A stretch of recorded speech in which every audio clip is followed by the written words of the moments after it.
Hello everyone, welcome to Nihonten Productions, and welcome to a new Dead Meat Reactions, where we watch the kill count for Meg, and I'm bringing back my Jaws themed model because it's a shark movie and it's fitting, and yeah.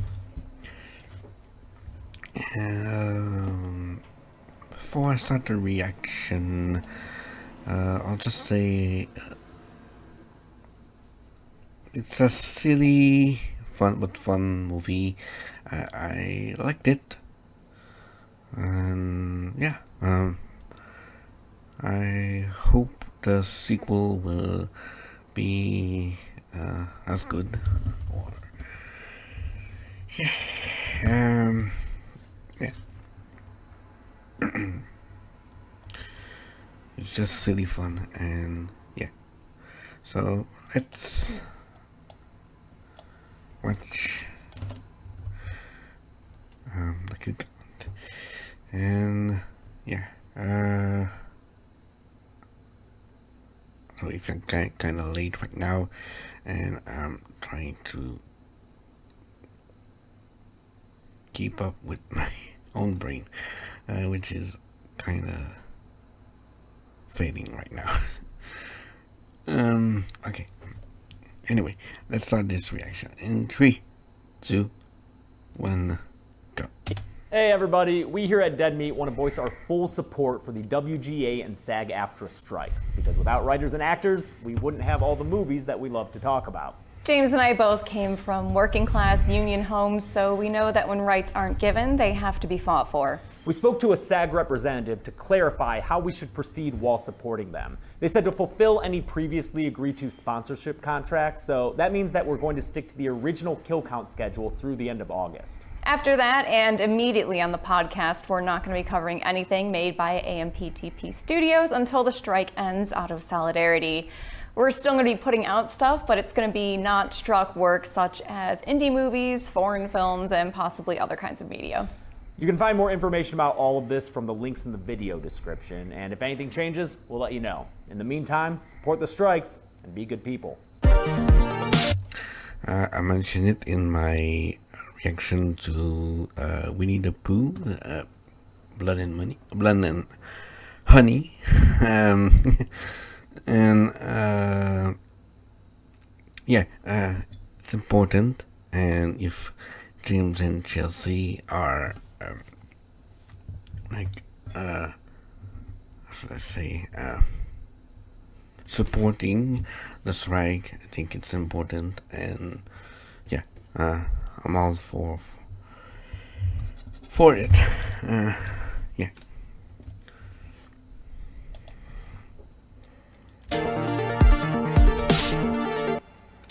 Welcome to the Kill Count, where we tally up the victims in all our favorite horror movies. I'm James A. Janice, and today we're looking at The Meg, released in 2018. The Meg follows a group of scientists who discover a living Megalodon, a 75-foot prehistoric shark that, honestly, has super weak loot drops. The Meg is a big ol' blockbuster B-movie that moves just as fast as its star attraction. It may be more action-y than our usual Kill Count fare, but it's adjacent enough to horror for me to include. Oh hey, adjacent, like Statham. Plus, it's a descendant of the Ultimate Creature feature, so it's kind of a legacy. The Meg is a co-production between the US and China, which is why it has Chinese... By the way, just a fun fact, I've seen the other day,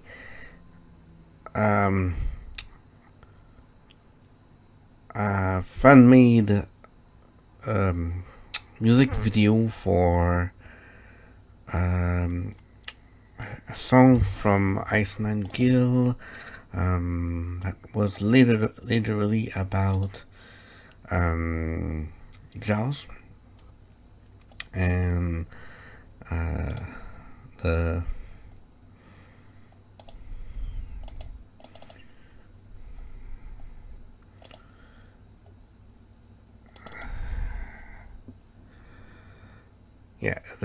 Rocking the Boat by Iceland Gill, and yeah, the song fit super well with the, and they made the the video fit really well with the song too. So if you wanna watch it, I'll leave a link in the description for the video. And yeah, it's a cool song and a cool video too. And Taiwanese movie stars like Li Bingbing and Winston Chow. In fact, next to the giant shark, the Meg's biggest draw is its giant cast, which includes office workers, avatars, and a handful of superheroes. They take the movie seriously, despite its campy script, and elevate simple characters into likable, funny people. Plus, they're led by Jason Statham, who's fucking awesome, and as Spy proved, can be absolutely hilarious even in an action role. And proceeding to the enormous killer shark. I love how he manages to be a cocky badass who never dips into outright assholery. Maybe I just love this movie because my favorite games are Sea of Thieves and Subnautica. But the Meg also fulfills its premise 100%. Remember when Jaws 3D took place at SeaWorld, which sounded cool, but wound up being this? This movie delivers on all the action you'd expect, with amazing digital effects for the shark and underwater scenery. And thanks to those effects, all the action is clear and easy to follow, even when it's underwater. It's a successful version of those shitty Sci-Fi Channel movies that always disappointed. It makes sense, coming from director John Turteltaub, whose mainstream successes span from Three Ninjas and Cool Runnings to the National Treasure duology. I understand if the humor doesn't work for you, or if you think it's one too hell dumb of to a enjoy. I think it's just dumb enough to love. Will this blockbusting beast make... James, are you there? James, come in! Are you there? Soren? Is that you? I haven't seen you since the whole, licking thing. Yeah, there's no time for that right now. It's an emergency. I need your help. Alright, buddy. I'll be right there. Soren, I thought you retired, man. What do you need? No, I didn't retire. That was a forced retirement for the licking incident. But no, I need you to pay for my... I feel like I'm missing a joke. Is this from one of the creatures? I'll watch them later on. Probably. drink out of my wallet. Your emergency is that you forgot your wallet? No, it's not that I forgot my wallet. I just don't have room with all these retirement essentials. For example, I've got this and this. I got this. These are fun. Those are fun. I'll put those there. See? No room. Well, sounds like what you need is today's sponsor, Ridge Wallet. It's a tough, compact wallet that holds up to 12 cards plus cash in a design way slimmer than those old school wallets. Plus, it has built-in RFID blocking to protect from digital pickpocketers. I mean, it's super cool, but I don't know if metal's my style. Oh, no worries, because Ridge actually comes in a ton of style options, ranging from simple colors to unique prints. Plus, they have an all-new full-grain leather wallet. It's not just about the wallet, though. They also have key cases that can hold up to 6 keys, and you can save 30% by bundling a wallet and key case together. Well, this really seems like the answer to all my problems. I can't recommend it enough. Plus, with 50,000 5-star reviews, I'm definitely not the only one who thinks they're awesome. That's true. I actually started using Ridge after backing their Kickstarter in 2013, and I've gotten so many compliments on it. See? And Ridge is so confident in their products that they'll let you test one for 99 days with a money-back guarantee if you don't like it. Say no more. I'm sold. Perfect. Glad I could help you out there, bud. What a great guy. You still have to pay for this drink. You can support the channel and get 10% off your own Ridge order by going to ridge.com/deadmeat and using code deadmeat at checkout. Will this blockbusting beast make fish food of our cross-cultural cast of characters? Let's find out and get to the kills. The movie begins with a deep-sea rescue in the the Philippine Trench. Deep-sea diver Jonas Taylor and his bros are too late to save the 6 dead crewmen on board, killed by whatever wrecked this sub. My guess, a Meg. He eventually finds a survivor, but his transporting is hampered by a knock-knock on the hull. Jonas makes it back to the USS Savior Ass, but his fellow rescuers Marks and D'Angelo are trapped by a busted hatch. They beg him to come back, but he makes a difficult decision and leaves them behind, right before they're killed when the submarine blows up thanks to the mystery monster. Tough call, Jonas, but you did the right thing. What have you done? What? He fucking saved your ass! Did you not see how that sub became an underwater fireball 2 seconds after you left? 5 years later, we're at the Mana 1, a research station 200 miles off the Yeah, coast that's of kind of Shanghai, a weird, which has such a cool plot skyline, with I wasn't a- sure if it was real or not. plot twist. It is. Great skyline, Shanghai. Plot Mana 1 is a twist. family business. It's run by Dr. Minwei Zhang and his daughter, oceanographer Su Yin, who also has her 8-year-old Mei Ying aboard. The whole operation is funded by American billionaire Jack Morris, played by Rainn Wilson, a 2-time kill count vet who's no stranger to marine biology. Behold! Fish boy! Oh my god! Through Morris's introductions, Kinda we get a forgot rundown as on well the Mana it 1 was him team, the in Mana the- 1ers. There's punky engineer Jax, comic relief drone pilot Rubs on DJ, Beagle. and station chief Mac, who's honestly just a cool guy. It's all hands on deck today since Mana 1 is launching the Origin, a submarine manned by, hey, wait, more characters, pilot Lori and science buds Toshi and The Wall. Those two have a sophomoric sense of humor. We are a go for insertion. She said insertion. Lots of quirky characters and kill count vets abound here. Jessica McNamee was Sonya Blade in the new Mortal Kombat, where I think she did great. Detroit's own Paige Kennedy was in Leprechaun Back to the Hood, and Cliff Curtis was in Deep Rising and Dr. Sleep. The Mana 1 is here in the Mariana Trench because they think they can get even closer to the planet core. Hit us with the jargon, Zhang. What we think is the bottom might actually be a layer of hydrogen sulfide. Don't know what that is, but hey, an even deeper blue sea awaits. And to prove it, they're sending in live human beings. Y'all don't want to start with an unmanned mission or nothing? The Origin successfully penetrates the thermocline, which is a word they use a lot in this movie. Thermocline.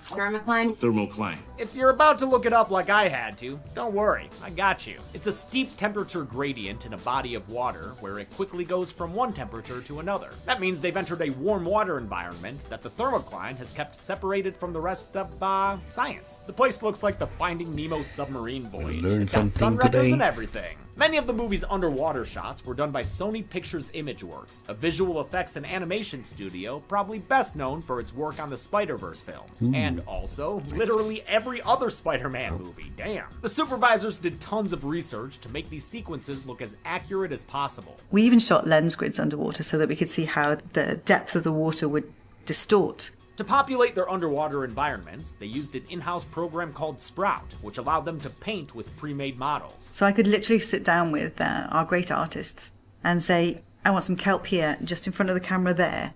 Okay, let's go deep. I want to see a nice silhouette of this type of coral. God, that's cool. Everyone high fives in the name of science. Yeah, science. But before they can pop the champagne bottles, a blip shows up on their radars. It's big. Oh, it's huge.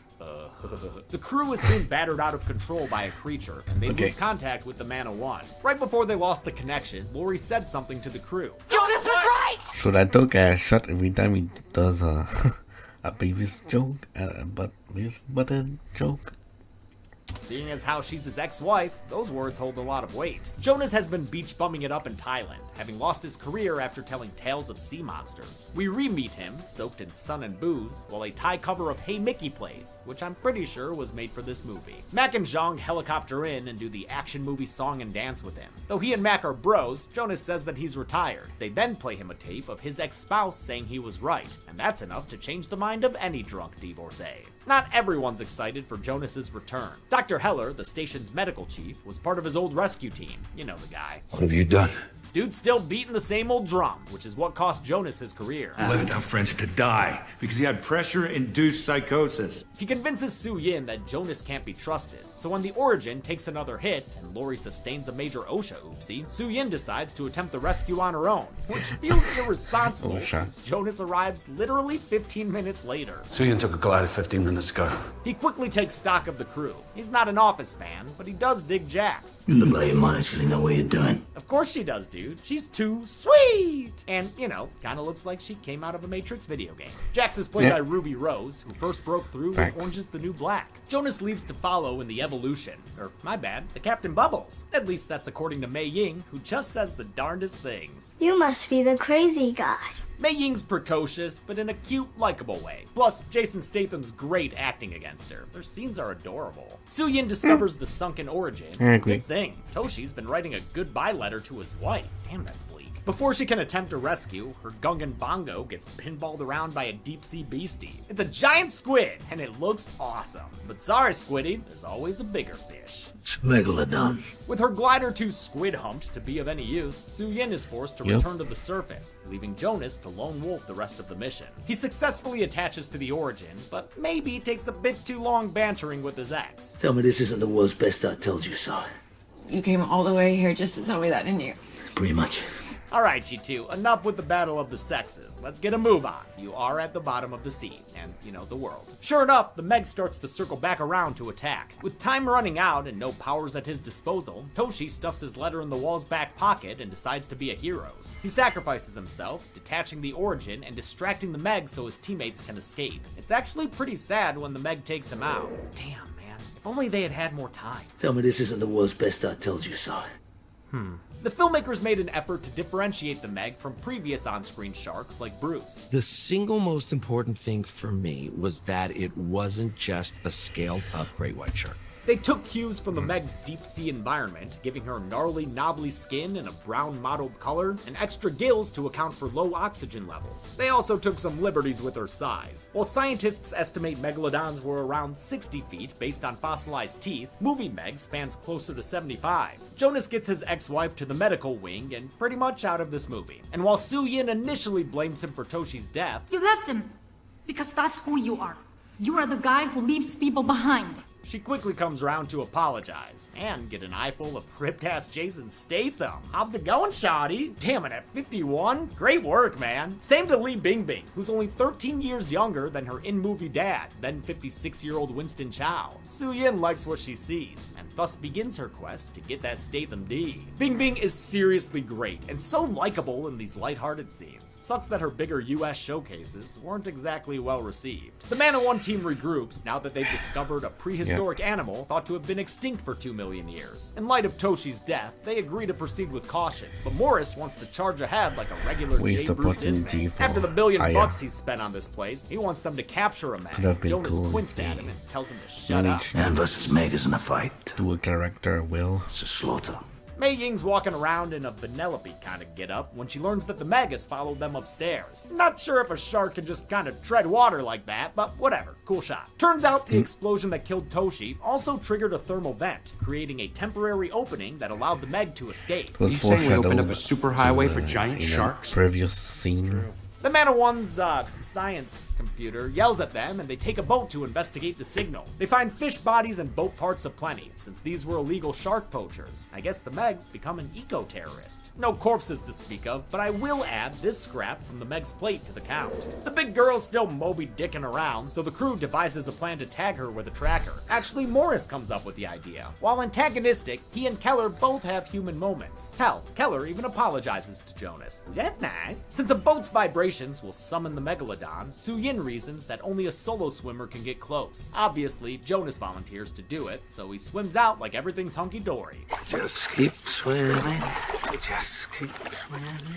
Despite a water bobbing jump scare, Jonas manages to tag the she-shark. Then it comes after him as the team tries to reel him in. Damn, this dude's getting keel-hauled like he fell off his skis, but his drunk friends didn't notice. It's a great little action sequence. I love it. Production shot the cable scene in the Hauraki Gulf in New Zealand. Stunt coordinator Alan Poppleton dragged Statham using a rig built on the side of a boat, which had a crane and camera crew aboard to film him. While Turtletaub enjoyed shooting on the open water, it meant massively downsizing his crew and being at the mercy of unpredictable weather. As a result, production built a huge water tank in New Zealand that allowed them to keep the actors safe and, actually see them underwater. With the tracker in place, the team moves on to the next part of their plan, which involves a harpoon pumped full of poison. Because of her, biology experience, Su-yin volunteers to be an ordinary hero and administer the shot. She also volunteers to humor Jonas's humiliation kink. While she's protected inside a polycarbonate shark cage, it doesn't stop the Megamouth from trying to swallow it whole. It's up to Jonas to get naked again and save her, and a tug of war soon sends the crew in after him. Jax is in the water. The wall is in the water. Everyone's in the water! The movie's aquatic setting was a challenge for the cast, who had to go through a 1-week water safety course with the stunt team. It was a necessary precaution. Some shoot days would see them spending up to 8 hours in the water. I've never been so tired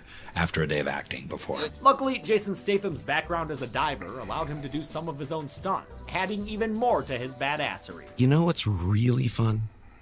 washing Jason Statham. Suyin manages to dose out That's the why Meg's, we but went to the damages her movie. oxygen mask in the scuffle. She's Well, speedrunning partially. the entire plot of 47 meters down when Except Jonas for shows the up to shark, give her the of course. Casino Royale treatment. He manages to save her in another great sequence right before the cage is pulled down into the murky depths. They almost get snatched by the beast from below, but an improvised trap holds her off long enough for the poison to kill the shark. Suyin requires slow motion CPR to save her. Whew, that was close. You were dead a minute ago.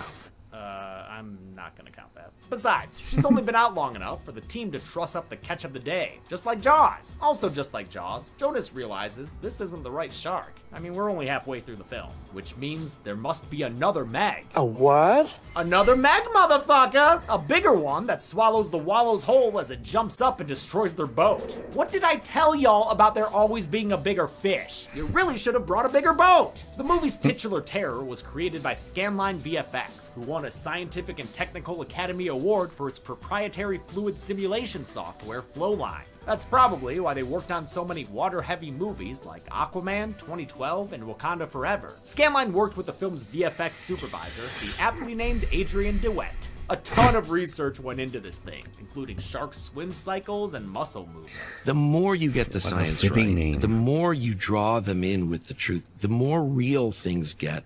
So therefore, the more frightening it is. I think the end result is truly spectacular. Zhang takes a gnarly hit during the capsizing, which is a problem, since the doctor is out in the water with Jax. You gotta be more careful, Jax. The Meg starts making her way towards the pair, so Heller decides to make a big splash and sacrifice himself. Jax, you wanna move or just tread water and scream?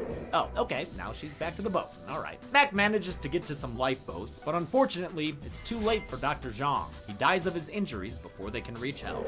Jonas finds Suyin in mourning later, and the two bond over their Meg-related trauma, and how hot they both are. Morris announces that he's dismissing the crew, claiming to have turned the problem over to the Chinese government. In reality, Morris plans on killing the Meg himself with some homemade depth charges. And why, you might ask? Would he not alert the military to a giant prehistoric sea monster? Every person that gets maimed or killed by that thing is a potential lawsuit. Alright, business! Morris goes fishing with a team of mercenaries, and thanks to the tracker, they're able to tap and even double tap a big behemoth boy. But turns out this was just a whale, and in the ensuing panic, Morris falls out of his boat and is left behind by his crew, who is either highly trained to only look forward, or hey, maybe they just don't like the guy. The Meg rears her head for a bite full of blubber, and while it seems like Morris might make it for a mo, a second serving puts an end to the fishy billionaire. Let's give him a hand for that misdirection. Back on the Mana 1, Jonas is given dating advice by his ex-wife and an 8-year-old child. This is possibly the worst moment of my life. They both tell him to pursue Suyin, but maybe not right now, since the crew just found out Morris never called the authorities. That means they'll have to hunt the Meg themselves. The team tracks the shark's course to Sanya Bay. No, not Sonia Bay, Lori. It's a real-life tourist beach on the southern coast of Hainan in the South China Sea. Gotta be honest, this is not my kind of beach. It's way too crowded. At this point, it's just people soup. Oh wait, never mind. That human hamster ball seems pretty dope. One husky son and his mom remind me of the Kittner boy in Jaws, especially later when she's looking for him in the chaos. We also see a banana boat, possibly a reference to Jaws the Revenge. And at a wedding party, the bride's pooch is named Pippin. It's a reference to Pippet the dog, who was eaten off screen in Jaws and completely ignored in my kill count. I don't count dogs. Pippin decides it's time to start living, but in just no time at all, she sees she's not doggy paddling on the right track. She gets swept up as the Meg makes her entrance. Oh my god. She enters Buffet Bay where some chains knock off her tracking chip. She ends up dragging a rafter free. Crashes and keel hauls commence. Before long, all hell breaks loose, and the Meg starts getting her chomp on. It may not be as bad as Piranha 3D, but this was still pretty hard to count. In the end, I can only conclusively count 3 kills here. 2 people who get eaten on a raft, and another swimmer who the Meg has as dessert. Ball Guy tries to flee, damn the pedestrians, but the Meg chases him down and puts a pin in his getaway plan. Before things get more kill county, a group of stragglers are saved when the Mana 1 team gets close enough and plays some whale noises. The Meg veers off for a bigger meal, somehow not drowning everyone with its tail. Piloting underwater gliders, Jonas and Suyin bait and switch the behemoth, with Jonas taking heavy damage in the process. Their torpedo tactics attract the attention of some nearby news crews. Unfortunately, one of the pilots doesn't keep his eye on the sky and crashes into another helicopter, sending fiery bits raining down on the ship. Once again, everyone's back in the pool. What is this, our 3rd boat disaster? Splashing! You have a life Well, they need to build attention, I guess. I love this little scene between DJ and Mei Ying. Actors Paige Kennedy and Sophia Kai were both novice swimmers going into production, and it seems like they had a very sweet on-set relationship. Paige says that he is saving me like a joke, and then I said, I'm saving you. Actually, we're both kind of saving each other. Su-Yin resurfaces to help her waterlogged friends, but has run out of rockets to keep the Meg at bay. Jonas decides to go mano a mego and leads the shark away from the group. Using a piece of his broken glider, he makes like a ghost face and guts this fish. Don't you like that? Please.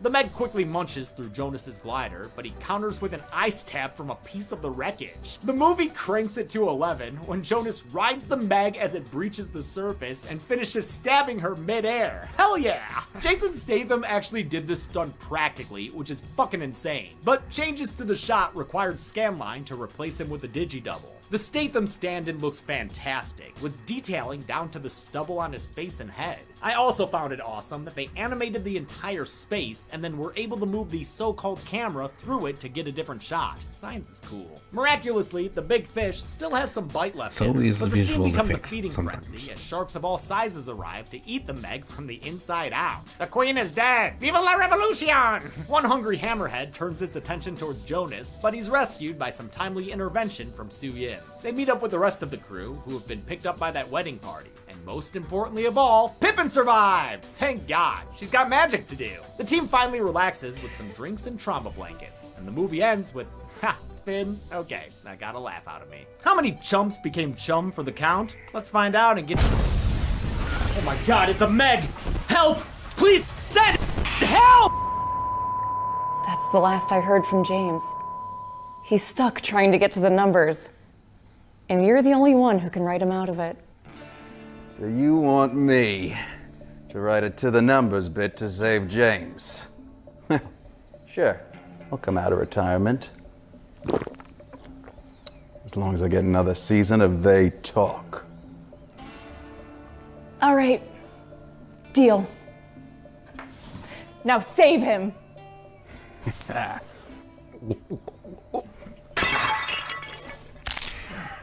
Interior kill count set. James is writing a letter to Chelsea while Zorn continues this more Australian than British accent. Dear Chelsea, please make sure that Lucy and Molly get plenty of pets after I'm gone. All right, false alarm. There's no Meg or anything. All right, just calm down. Get to the numbers. Zorn, Chelsea, what are you guys doing here? Well, this one here said that I was the only one that could write it to the numbers bit to save you, and that's what I did. Well, thank you.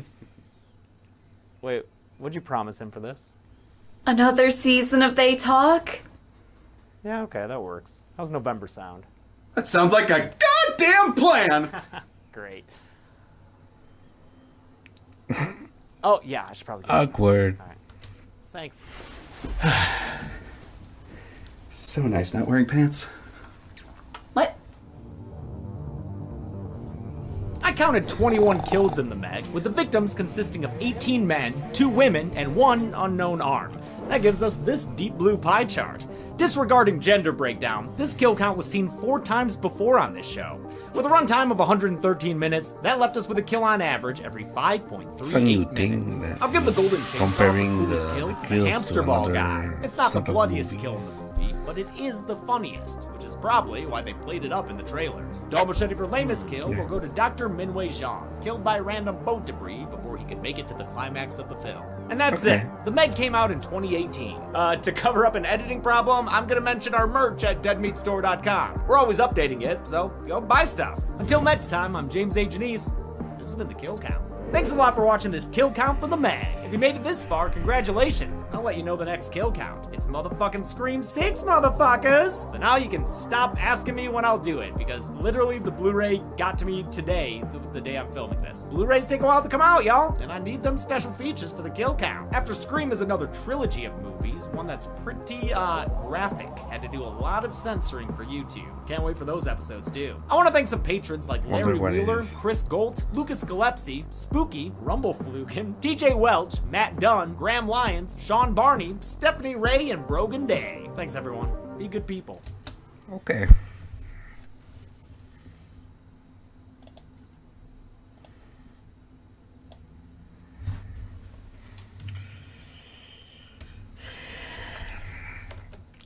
was cool.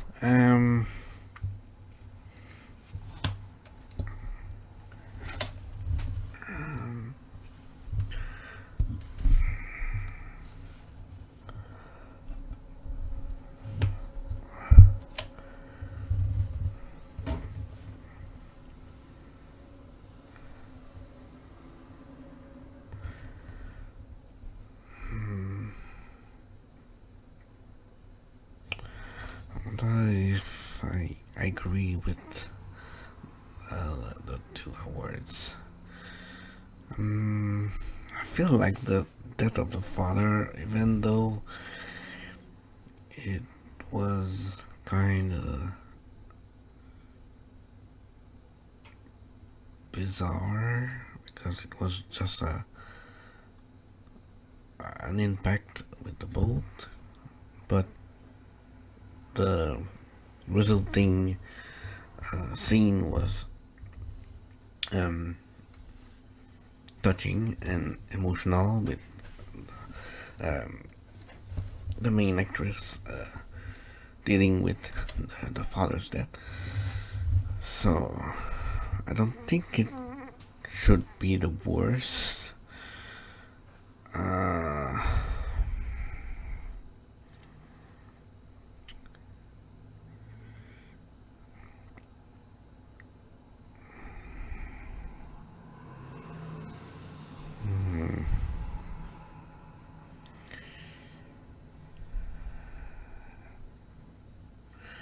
I'll probably give it to a few in the beach scene, since it was more convoluted than anything, and for the best kill, I don't know. I feel like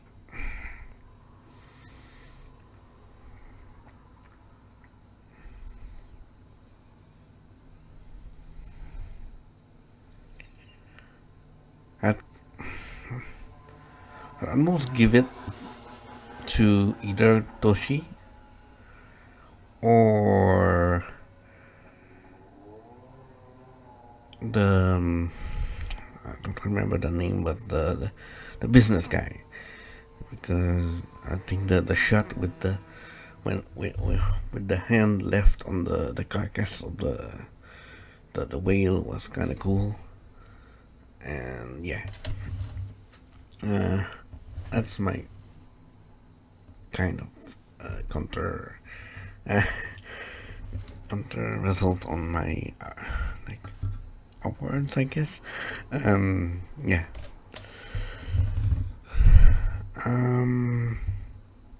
But yeah, that's about it. Anyway, if you made it this far into the video, thank you for watching. Leave a like and a comment. Tell me what you think about the Meg. Did you see it? Did you do you wait for the sequel? Would you watch it? And